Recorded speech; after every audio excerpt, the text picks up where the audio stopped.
उसमें क्या होता है कि जैसे कोई चीज़ हम ऊपर फेंकते हैं और वो वापस नीचे आ जाती है। वो क्यों आती है? इसका कारण ये है कि हमारी जो अर्थ है ना, पृथ्वी है, इसके अंदर एक चुंबक है लगा हुआ है। जैसे हम चुंबक है, चुंबक क्या करता है, लोहे को अपनी तरफ खींच लेता है। जैसे ये चुंबक रखा है, ये है चुंबक, और ये कोई चीज़ है जो भी इसके इसकी जो रेंज है ना चुंबक की, मतलब जो इसके मैग्नेटिक पावर है उसकी रेंज में, मान लो इसकी रेंज यहाँ तक है, अगर इस रेंज से बाहर कोई चीज़ है तो इसको ये खींच नहीं पाएगा, लेकिन इस रेंज में आ गया तो ये फटाक से इसकी तरफ खींची चली आएगी।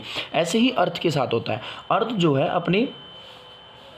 जो है सभी चीज़ों को अपनी तरफ खींच लेता है। किस वजह से? गुरुत्वाकर्षण बल की वजह से। वो जो चुंबक वाली पावर है ना, मैग्नेटिक पावर है, उसको हम बोलते हैं गुरुत्वाकर्षण बल। और ये पावर जो है बेटा सन के अंदर भी है, और ऐसी ही पावर मून के अंदर भी है। सूर्य और चंद्रमा के अंदर भी ऐसी ही पावर होती है। तो उनका भी मैग्नेटिक जो ये गुरुत्वाकर्षण बल है वो बहुत ही शक्तिशाली होता है। एक खास बात ये है, आप स्पेस में चले जाओ, स्पेस में किसी चीज़ का गुरुत्वाकर्षण बल नहीं हो पाता। वहाँ पर चीज़ें क्या करती हैं, फ्लोट करती हैं, तैरना शुरू कर देती है। जैसे यहाँ से बहुत सारे ये एस्ट्रोनॉट्स जाते हैं, जो एस्ट्रोनॉट्स जाते हैं ऊपर आसमान अंतरिक्ष के अंदर जाते हैं, तो वो देखना आप क्या होगा, उनकी वीडियोस वगैरह आपको मिल जाएंगी यूट्यूब पर। सुनीता विलियम्स के नाम से आप सर्च कर लेना, Sunita Williams in the space, तो आपको वहाँ वीडियो देखने को मिलेगी। वहाँ पर पानी की बूंदें भी तैरते हैं, और वो जो अपने स्पेस क्राफ्ट में रहते हैं ना, वहाँ वो भी तैरते रहते हैं, मतलब हवा में उड़ते रहते हैं, वो फ्लो करते हैं, क्योंकि वहाँ पर कोई भी ग्रेविटेशनल फोर्स नहीं है, इस वजह से गुरुत्वाकर्षण बल नहीं है। तो गुरुत्वाकर्षण बल क्या करता है, चीज़ों को खींचता है।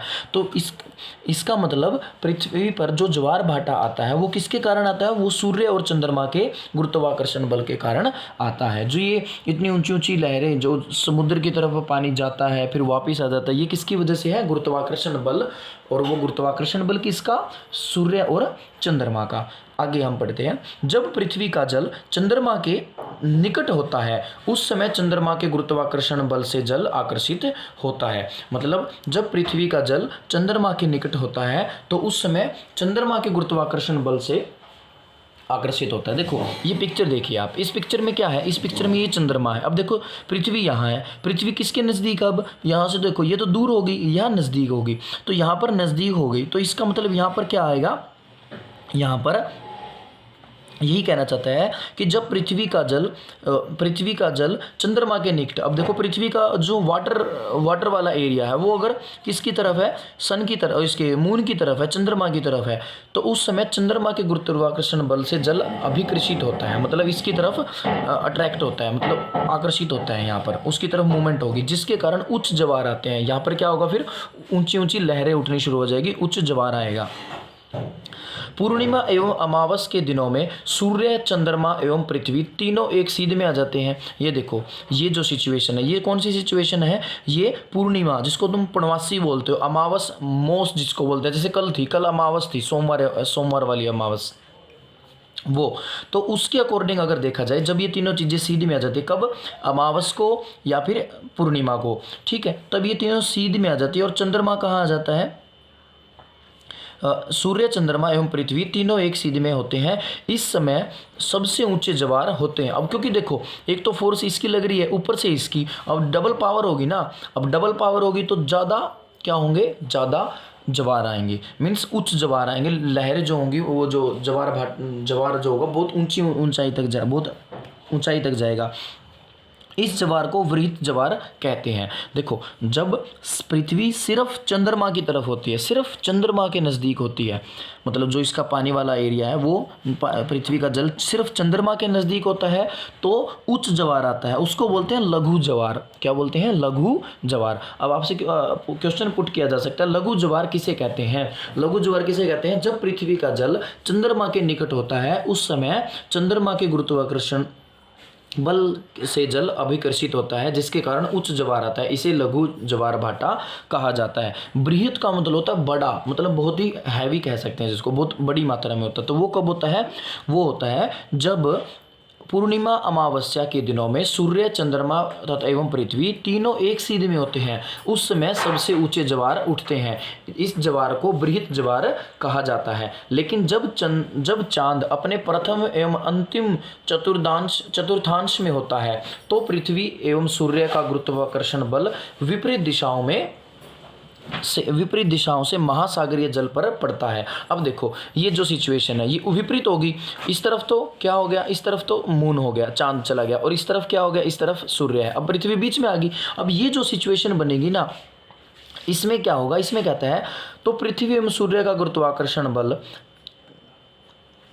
विपरीत दिशाओं से महासागरीय जल पर पड़ता है। अब जो पृथ्वी और सूर्य का जो मतलब जो यहाँ गुरुत्वाकर्षण बल होगा ना, यहाँ से फोर्स ऑफ ग्रेविटेशनल फोर्स जिसको बोलते हैं, वो अपोजिट डायरेक्शन से पड़ेगी। दोनों देखो अपोजिट होने लग रहे हैं। अब अपोजिट होने की वजह से निम्न ज्वार भाटा आता है। तो ऐसे में क्या होगा, ऐसे में मान लो एक यहाँ पर मैंने छोटी सी कील रख दी और दोनों साइड हम चुंबक लगा देते हैं, एक इस तरफ है एक इस तरफ है। तो देखो अब दोनों तरफ से क्या कर रहे हैं, ये चुंबक भी इसे खींचने की कोशिश कर रहा है और ये भी। तो क्या होगा, दोनों खींचेंगे तो इतनी ज़्यादा ये इसमें जो यहाँ पर वो लोहे की चीज़ रखी होगी उसमें ज़्यादा मोमेंट नहीं हो पाएगी।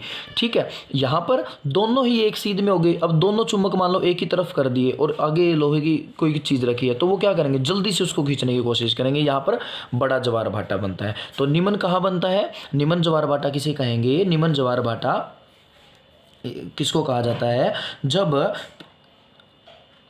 जब चांद अपने प्रथम में अंतिम चतुर्थांश क्या होता है, चौथा हिस्सा, चतुर्थांश मतलब चौथे हिस्से में होता है, तो पृथ्वी एवं सूर्य का गुरुत्वाकर्षण बल विपरीत दिशाओं से महासागरीय जल पर पड़ता है। परिणाम स्वरूप निम्न ज्वार भाटा आता है। ऐसे ज्वार को लघु ज्वार भाटा कहते हैं। तो ये भी देखो, इसमें भी कोई ज़्यादा मूवमेंट नहीं है, और जो ऊपर हमने पढ़ा इसमें भी कोई ज़्यादा मूवमेंट नहीं होती। तो ये दोनों सिचुएशन जो होती हैं ये तो लघु ज्वार भाटा की है, और ये है बृहत ज्वार भाटा। इस समय में बृहत ज्वार भाटा आता है। अब आपसे क्वेश्चन एक पुट किया जा सकता है कि किन दिनों में बृहत ज्वार भाटा बनता है। तो कब बनता है, पूर्णिमा और अमावस्या के दिनों में। पूर्णिमा और अमावस्या के दिनों में ज्वार भाटा सबसे अधिक बनता है, या बृहत ज्वार भाटा बनता है। तो ये था हमारा ज्वार भाटा। अब आपको समझ में आ गया कि किस तरह से देखो सन जो है और मून है, उनकी वजह से हमारे जो समुद्र वगैरह है उनके अंदर मूवमेंट होने लग रही है। आगे हम रीडिंग करते हैं। ज्वार उच्च ज्वार नौ संचालन में सहायक होता है। मतलब उच्च ज्वार मतलब जो लघु ज्वार भाटा होता है, जो हल्की हल्की जो लहरें उठती है ना, जो पानी में जो मूवमेंट होती है, उसकी वजह से नौ संचालन क्या होता है, नेविगेशन। मतलब जो हमारे जो ये जो शिप वगैरह चलते हैं, समुद्री जहाज वगैरह चलते हैं, समुद्र के अंदर नाव वगैरह चलती है, इसका लघु बोल सकते हो, लघु या फिर उच्च ज्वार का बेनिफिट होता है। ये जल स्तर को तट की ऊंचाई तक पहुंचाते हैं। अब देखो ज्वार, उच्च ज्वार किसे कहते हैं, ज्वार तो वो होता है ना, ये तट है और ये पानी है। पानी जब तट की तरफ आएगा तो पानी तट की तरफ आएगा, पानी में जो भी चीज़ होगी तो वो भी तो तट की तरफ जल्दी से पहुंचेगी। तो इसी वजह से जो जहाज होते हैं उनको बंदरगाह तक पहुंचाने में सहायक होता है कौन, उच्च ज्वार। उसके अलावा उच्च ज्वार का एक और फायदा है, मछली पकड़ने वालों को भी मदद होती है। अब मान लो इस पानी में, ये पानी है, इसमें मछली रखी है, इसमें मछली है बहुत सारी समुद्र के पानी में। अब उच्च ज्वार आएगा तो ये पानी इस तरफ आएगा ना, पानी के साथ साथ मैंने कहा ना पानी के अंदर जो भी चीज़ होगी वो भी इस तरफ आएगी, मछलियाँ आएंगी इस तरफ। तो जो यहाँ पर मछुआरे हैं इस एरिया में, तो उनको मछली पकड़ना क्या हो जाएगा, बहुत ही आसान हो जाएगा। तो इसलिए मछुआरों की भी मदद होती है। इसके फलस्वरूप मछुआरे बिना कठिनाई के मछलियाँ पकड़ पाते हैं। कुछ स्थानों पर ज्वार भाटे से होने वाले जल के उतार चढ़ाव का उपयोग विद्युत उत्पादन के लिए किया जाता है। अब देखो पानी कभी समुद्र की तरफ, तट की तरफ आता है, कभी वापस जाता है, तो इसका ना क्या यूज़ कर लेते हैं, इसका प्रयोग किया जाता है विद्युत उत्पादन। विद्युत मतलब बिजली बनाने में, इलेक्ट्रिसिटी प्रोड्यूस करने में भी हम इसका प्रयोग कर सकते हैं। अब ये होता कैसे, ये आपको 8th में पता चलेगा, 8th की जियोग्राफी में, ठीक है, वहाँ पर आपको बताया जाएगा। लेकिन अभी आपको इतना ध्यान रखना है कि ज्वार भाटा हमें, ज्वार भाटे से क्या फायदा होता है, एक तो नौ संचालन में सहायता करता है, दूसरा मछली पकड़ने में मछुआरों की मदद करता है, तीसरा क्या फायदा होता है, इसके उतार चढ़ाव से विद्युत उत्पादन किया जा सकता है, बिजली पैदा की जा सकती है। तो ये बेटा ज्वार भाटे के क्या हो गए, फायदे हो गए। अब आगे जो हमारा टॉपिक होगा वो टॉपिक है महासागरीय धाराएं। ये जो टॉपिक है बेटा ये आपको नेक्स्ट टाइम करवाया जाएगा। उस वीडियो में आपको ये टॉपिक रीड करवाया जाएगा और उसके साथ जो भी एक्स्ट्रा की चीज़ें होंगी वो भी आपको करवा दी जाएंगी। लेकिन यहाँ पर थोड़ा सा और वर्क मैं आपको दे रहा हूँ एक बुक एक्सरसाइज से आपको क्वेश्चन खुद रीड करने हैं। अगर आप मेमोराइज कर पाते हो, देखो आपने अगर चैप्टर अच्छे से समझा है बेटा, चैप्टर की रीडिंग कर लो ना, तो तुम्हें नोट्स के एक्सप्लेनेशन की मैं कहता हूँ 90% तो ज़रूरत है ही नहीं। अगर तुमने चैप्टर को अच्छे से समझा है, फिर भी अगर लगता है तो कोई दिक्कत नहीं, देखो वो तो मैं एक्सप्लेनेशन दे ही देता हूँ लास्ट में, लेकिन आप खुद भी ट्राई कर सकते हो। पहला क्वेश्चन है वर्षण क्या है, आपको ये बताना है वर्षण क्या होता है। दूसरा क्वेश्चन है जल चक्कर क्या है। तो ये दो क्वेश्चन आपको क्या करने हैं, ये दो क्वेश्चन आपको अपने नोट्स में से जो है वहाँ से आप इनको देखो कि कैसे इनके आंसर हैं, या फिर आप चैप्टर के अकॉर्डिंग भी कर सकते हो। अगर आपने चैप्टर की रीडिंग अच्छे से की है, फिर जहाँ तक रीडिंग की है वहीं तक क्या मैंने आपको क्वेश्चन दिया है। उसके अलावा एक क्वेश्चन और दे रहा हूँ, कारण बताओ। कारण बताओ में आपको करना है समुद्री जल नमकीन क्यों होता है। तो ये भी एक बार आप थोड़ा सा रीड करके देखना अपने नोट से। दो क्वेश्चन ये वाले हैं बुक एक्सरसाइज के, क और ख, और एक सेकंड क्वेश्चन में से क पार्ट। तो 3 क्वेश्चन आंसर जो हैं, प्रश्न उत्तर जो हैं, वो मैं आपको याद करने के लिए दे रहा हूँ।